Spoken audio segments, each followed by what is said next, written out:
Chapter 4. Kaudu and Ryoji ended up talking with each other a lot, even outside their scheduled lessons. Usually their talks ended up focusing on general science topics.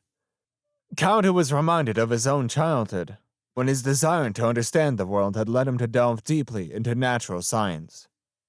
At one time, Kaudu had desired to formulate a system or theory that would encompass and explain things normally dismissed as non-science paranormal phenomena. But the more he learned, the more he came to see that no matter what unified theory he came up with, there would still be phenomena that couldn't be accounted for within it. That realization, combined with his father's illness, turned his exploring impulses into an interest in a practical field of study, namely medicine. Kaudu snapped out of his reverie and looked at Ryoji, a younger fellow inquirer into the workings of the universe. Ryoji was sitting cross-legged on his bed as always, rocking gently back and forth. Reiko was in a chair by the window, watching them talk, and she must have been fairly sleepy, for she'd started moving her head back and forth in time with her son's movements. "So is that what you're interested in right now?" Ryoji had been peppering Kaudu with questions about genetics. "Yeah, I guess so." Ryoji turned his normally hollow gaze forward and began to stretch where he sat on the bed. He was smiling like he always did, although there was nothing funny about what they were discussing. It wasn't a healthy smile. It was the desperate grin of someone at the end of his own life scorning the world. Kaudu thought he'd gotten used to it, but it could still annoy him if he looked at it long enough. If his father smiled like that, he'd give him a good talking to. He'd rip into him, father or not. There was only one way to wipe that smile off of Ryoji's face: goad him into a passionate debate. Kaudu changed the subject. "So, what are your thoughts on the theory of evolution?" It was a natural progression from genetics. "What do you mean?" Ryoji squirmed and rolled his eyes at Kaudu. "Okay, how's this for starters? Does evolution move randomly or toward a predetermined goal?" "What do you think?" This was one of Ryoji's less pleasing habits. He always tried to ferret out his interlocutor's thinking first, instead of coming straight out with his own opinion. "I think evolution moves in a certain direction, but always with a certain latitude for choice." Kaudu couldn't bring himself to give a ringing endorsement of mainstream Darwinian evolutionary theory. Even now that he was taking his first steps toward becoming a specialist in a natural science, he couldn't completely abandon the idea that there was a purpose behind it all. "The direction theory, that's pretty much what I believe too." Ryoji leaned toward Kaudu, as if he'd accomplished something. "Shall we start with the emergence of life?" "The emergence of life?" "Sure. How you look at the emergence of life is an important question." "It is?" Ryoji furrowed his brow and looked like he wanted to get out of this question, but quick. Kaudu didn't appreciate this attitude of Ryoji's. For a kid like him, it should be fun to play around with questions like this. The question of why life on Earth was able to gain the ability to evolve was intimately connected with the question of how life first emerged on Earth. Kaudu, at least, had gotten a lot of enjoyment out of debating this with his father. "Well, let's move on then. Let's grant that life emerged, by some mechanism we don't yet understand. So, next." Kaudu stopped to let Ryoji step in. "I think the first life on Earth was something like a seed. That seed contained the right information so that it could sprout, grow, and eventually become the tree which is life as we know it, including humankind." "Are there no variations?" "Yes and no. The biggest tree grows from the tiniest seed. The size of the trunk, the color of the leaves, the type of fruit, all that information is already contained within the seed. But of course, the tree is also influenced by the natural environment. If it doesn't get sunlight, it'll wither. If it doesn't get enough nutrients, the trunk will be thin. Maybe it'll be struck by lightning and split in two, Maybe its branches will break in a gale.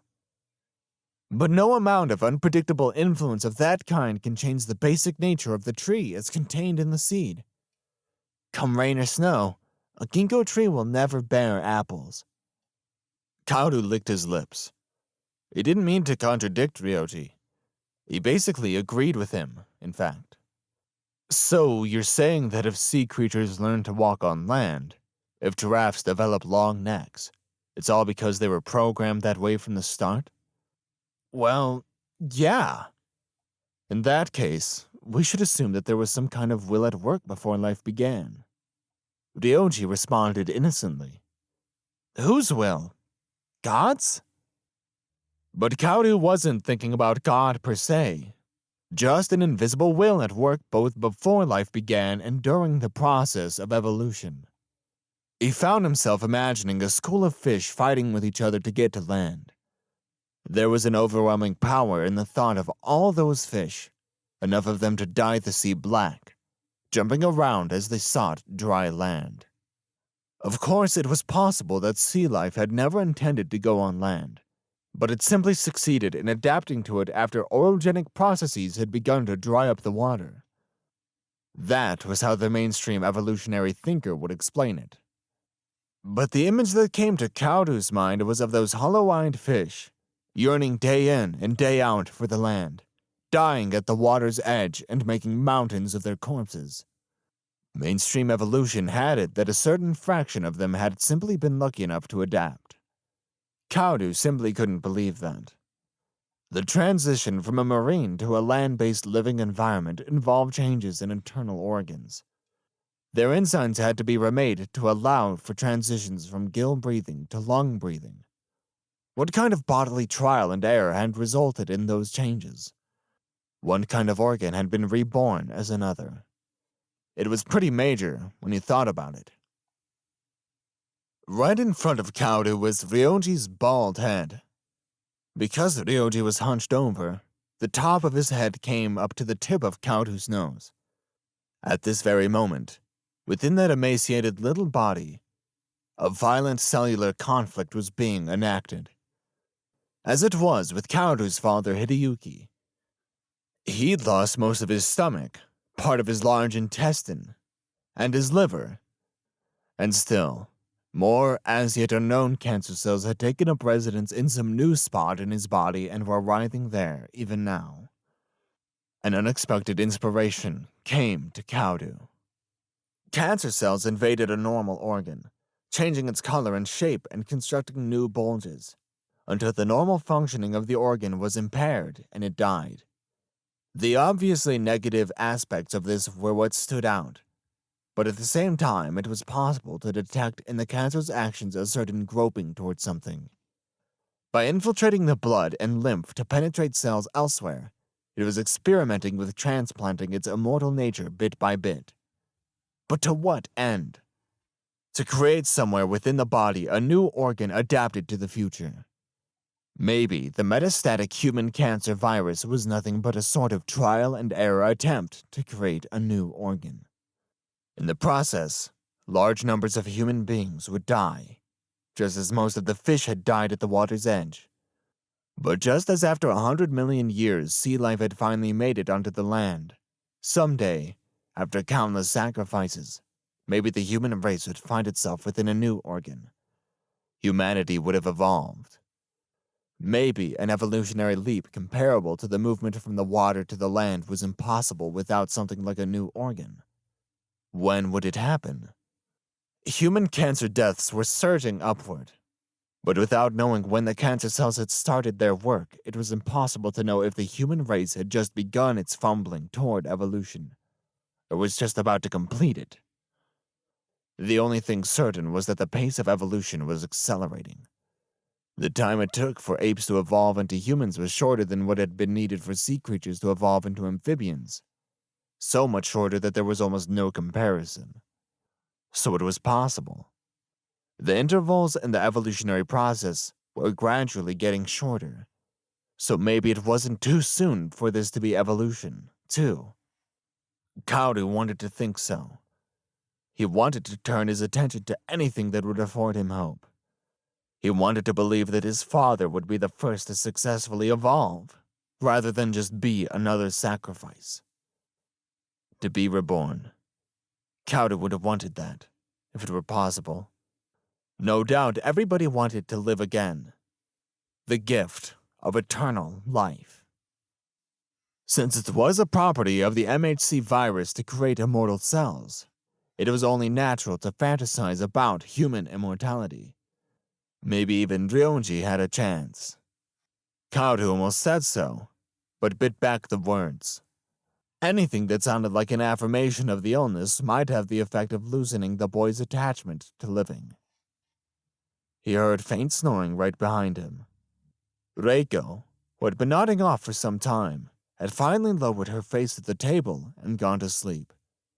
Kaudu and Ryonji looked at each other and giggled. It was still early, not even 8 o'clock. Outside the window, the evening cityscape was starting to emerge from the summer dusk. From below the window came the sounds of highway traffic, suddenly loud. Reiko's elbow twitched, knocking an empty soda can to the floor, but she didn't awaken. Kaudu spoke cautiously. "Your mom's asleep. Maybe it's time I was leaving." The lesson had ended long ago. "Weren't you about to say something to me just now, Kaudu?" Ryonji looked discontented, as if he hadn't had his fill of talking yet. "We'll pick up where we left off next time." Kaudu stood up and looked around the room. Reiko had gone to sleep with her right cheek pillowed on her hands and her face turned in his direction. Her eyes were closed, but her mouth was half open, and the back of her hand was wet with drool. Fast asleep, she looked quite cute. It was the first time he'd thought about a woman 10 years older than him. Kaudu felt affection for her entire body, and harbored a momentary desire to touch her. Ryoji reached out and shook her shoulder. "Mom! Mom!" She still didn't wake up. "It's no good. She's out like a light." Ryoji trained his innocent eyes on Kaudu, and then on the extra bed provided for relatives accompanying the patient. "Mom gets tired taking care of me, so I like to let her sleep when she can. She'll have to wake up in the middle of the night tonight anyway," he said, as if he weren't making a veiled entreaty. Kaudu felt unaccustomed warmth in his body, as if Ryoji had managed to peek inside his heart. He realized that what the boy was really saying was, "Wouldn't you pick her up and move her to the extra bed really gently so she doesn't wake up?" If he could manage to pick her up, it was only about 6 feet to the bed. Reiko's knees beneath her short culottes were pressed tightly together as if to fend off any attempts to touch her. Carrying a woman to bed was nothing for someone of Kaudu's physical strength, but his guard went up at the thought of touching her. He wasn't sure he'd be able to control his desires in the face of that stimulus. "When she's like this, you couldn't move her with a lever." Ryoji's expression as he said this was suggestive. Then he pointedly turned his face away from Kaudu, even as he seemed to be looking right through him. It was as if he knew Kaudu was interested in his mother as a woman, and he was egging him on. "Look, I know you want to touch my mom. It's okay. You have my permission. I'll even give you the opportunity." Ryoji was provoking him, putting back with laughter while he did it. Kaudu wordlessly set up the extra bed. It wasn't so much that he was caving in to Ryoji's challenge as that he was eager to yield to whatever he felt on touching Reiko. If his feelings were going to deepen, let them. As yet, he didn't understand the effect physical contact with her would have on his psychological state. Kaudu placed his arms behind Reiko's neck and under her knees, and in one motion lifted her up and placed her on the bed. Just as he laid her down, her lips brushed against his neck, just for a moment.